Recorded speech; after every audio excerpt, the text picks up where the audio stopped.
Everybody's so wrapped up on Arcetti, and nobody's really talked about this guy yet. My adventure is just beginning. It's been a while since I felt this good. Until my final shot. You'll never yield. Nothing in life is easy. Okay, a couple things. First of all, I'm glad they finally made a ranger that looks like a ranger, and I am really, really glad that Fenris has learned how to use a bow. If you don't know what I mean, is the original, when we got to Chapter 5, the original log screen splash art had Fenris being, you know, it's day 36, and they still don't know, they still haven't realized I don't know how to use a bow. Anybody see anything wrong with this picture? This gave me endless amusement every time I logged into Epic 7. Until my final shot. You'll never yield. Nothing in life is easy. Okay, Earth Ranger. Fenris is a half-blood, born between a shadow elf and a human. The human blood within him caused him to be shunned by his own kind. Without fully understanding why, he lost both his parents and his only human friend. After enduring numerous misfortunes, consumed by guilt and a sense of futility, he gave up on everything and led an aimless life. However, after meeting Ran and a new group of companions, his long-suppressed desire for righteous adventure is reignited. Fenris. Mother of God, that's a lot of attack. Okay, so that is a crazy high base attack and crazy low HP and defense, and he's kind of slow too. And he's got nothing built into ER effect resistance, nothing built, minimum amount of crit chance, and his imprints are attack. So this is going to be a glass cannon nuking unit, right? This does not look like it's built to be a bruiser. So let's see how they set his kid up. Ranger. He has high attack and can increase his attack further through his imprint concentration. Skill. Okay, so at the start of the first battle with starts the battle with 50 fighting spirits. So he's a fighting spirit unit. So already we've got a little bit of issues dealing with things like Sea Phantom Politis, right? After the ally suffers an extra attack, counterattack, or dual attack, gains 50 fighting spirits, so he'd be at 100, and uses Soaring Arrow. Leaps backwards and attacks all enemies before dispelling one debuff from all allies. Increases combat rate of the caster by 30%. So nice into Landy, into Bellion, into anything that's loaded with Elbrus. Very reminiscent of Lionheart Sermia, right? Except it looks like it only dispels one debuff. But it dispels it from all allies, so that's nice. And increases combat rates by 30% is a nice CR push-up. Unfortunately, guys, Soul Burn from Harsetti into an extra attack isn't going to work because he won't get the CR push-up. So, I mean, it makes sense, right? They wouldn't release a unit ahead of a unit that counters a unit, right? Everything is damage on the S2. Unwavering will. Again, everything is damage. You know, this is going to be a hard nuking unit. Fighting spirit from all allies, and increases combat readiness of the caster by 30%. I like how they show. I guess it's versus. Oh wait, Harsetti versus Hall of Trials. Oh, they aren't making him a Hall of Trials unit, are they? Tell me he's more than just Hall of Trials. He's got the Ranger buff, so it looks like the Harsetti Hall of Trials is going to boost Rangers. So we got Thieves, we got Mages, and now we've got Rangers being boosted. Skill 3.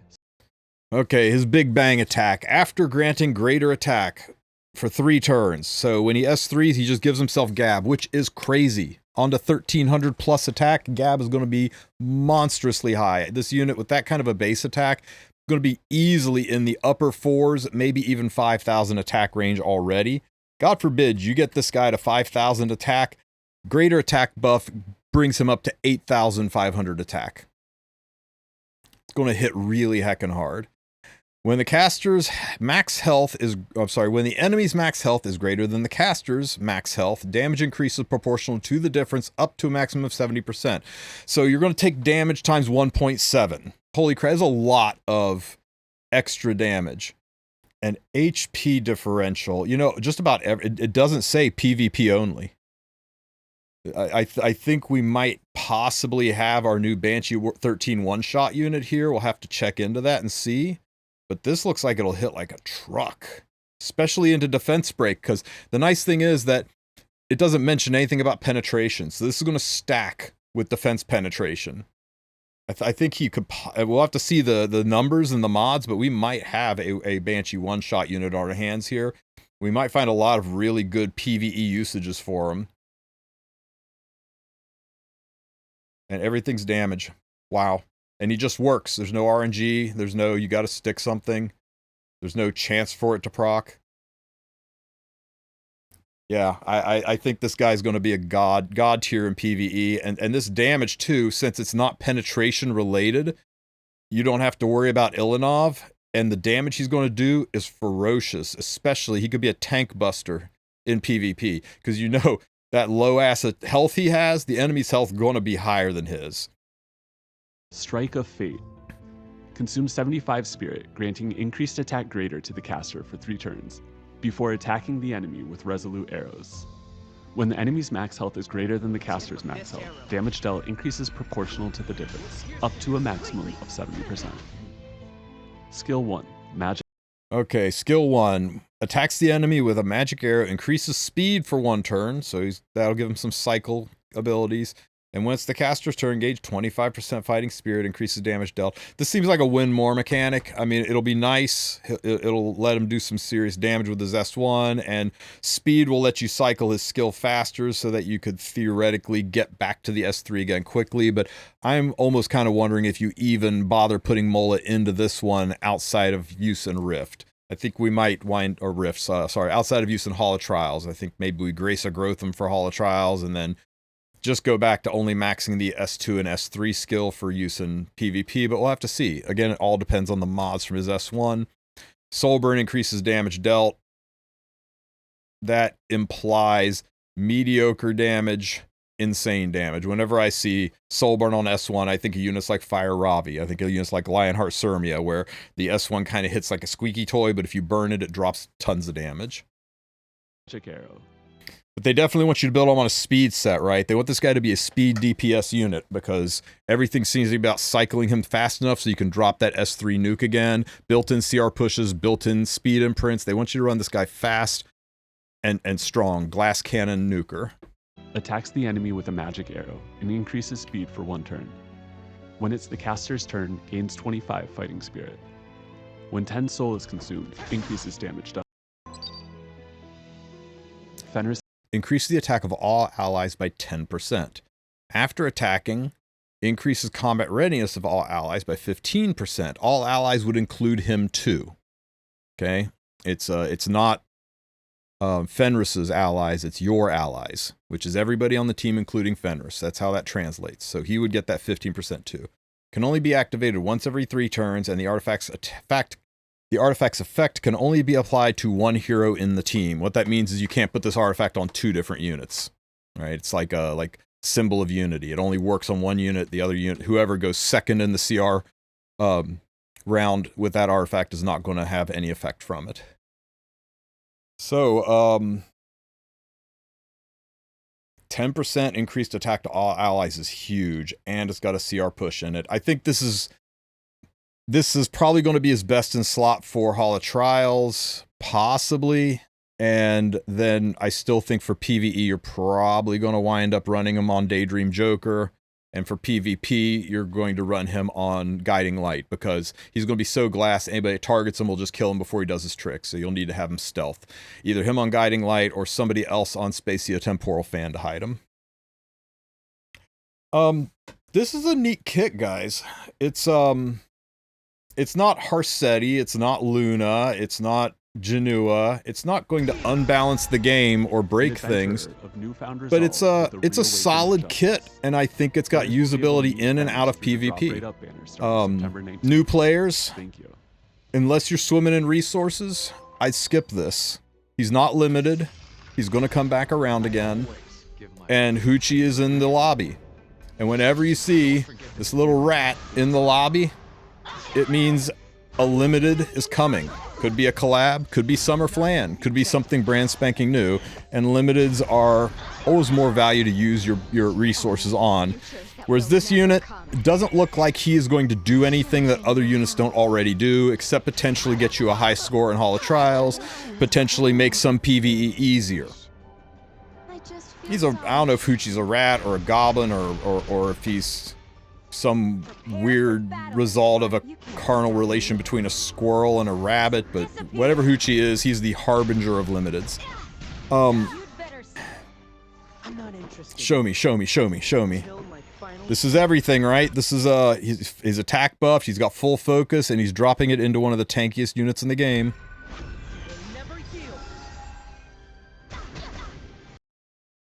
That's not bad, guys. And you know you could probably do better. He's got tank buster potential. So yeah, if you can keep him alive and get his shot off, if you don't draft into the counters, and that's one nice thing about him that Lionheart Sirmia struggles with, is the way his passive works, where he jumps back and attacks. It's not a non-attack skill. He's not going to piss off Politis and Green Sleen and units like that. So, yeah, I think he possibly has some good last pick uses in PvP. Definitely in uses in Guild Wars. Give my all. Are you ready? Don't forget this feeling. I don't really enjoy this. So there we go. And nice thing is this is an extra attack, and extra attacks cannot trigger counters, so you don't have to worry about that extra attack making Landy or Bellion or Euphine solo. Now, remember, Bologna's extra attack is not a counter, so it will trigger that. Janua's passive pushes him up, so there are. It's not like he doesn't have counters. This guy's got tons of counters, but in certain situations, ooh, the blind on BBK, that's tragic. And what better way to handle BBK than a Vampire Slayer for reasons? Bye, BBK. I think this is a nice unit. It's a well-balanced unit. It's an interesting kit. It's got uses in PvE and PvP. They're billing it as a Hall of Trials unit, of course, but I think this is going to work really, really well. I don't think we have a green Hua Young on our hands, but we definitely have a similar kit, just without the built-in self-sustain and tankiness of Hua Young. So he's going to do similar things on damage, but the hardest part to using this unit, I think, is going to be having him not just die when the fight starts, right? Ran S3s, crits into green, procs RNL, done. So there's a lot of counters to it, but I think he's going to find a place, and that's great. So 6 out of 10 for usefulness in PvP, and potentially 9 out of 10 for uses in PvE. I'll pull for him, but I've got the resources to do so. Should you pull for him? Do you mind swiping if a limited or collab drops after his banner is over? Do you have the resources that you'll be able to pull him and rebuild for the limited or collab that's coming after his banner? If that's the case, yeah, pick him up. It looks like a really neat, fun kit that brings a lot to various aspects of the game. Usually we get a unit and it's like, here's a unit for Wyvern. Here's a unit for RTA. Here's a unit for nothing. It's rare that we get a unit that looks like he's going to have, you know, not Brieg level Renaissance man uses, but, you know, looks like he's going to have uses in places. If you're unsure, don't pull the unit the first week. Let the chefs cook up some comps, test them out, see if he's usable in various aspects of the game. See if I'm able to kill Banshee with him in one shot easy. See if Elf Mage is able to knock people out of Legend with them. Then make an informed decision on how good you think he is. I will reiterate, he is not limited. Nothing in here implies that he's limited. His banner will come back again. You'll be able to pick him up on random reruns. He'll drop into your daily summons when you least expect or want it. So it's not like don't let the FOMO gnaw away at you on this guy. But yeah. So tell me what you think about Fenris. Let me know in the comments section. Don't forget to like and subscribe. Have a great one, everybody.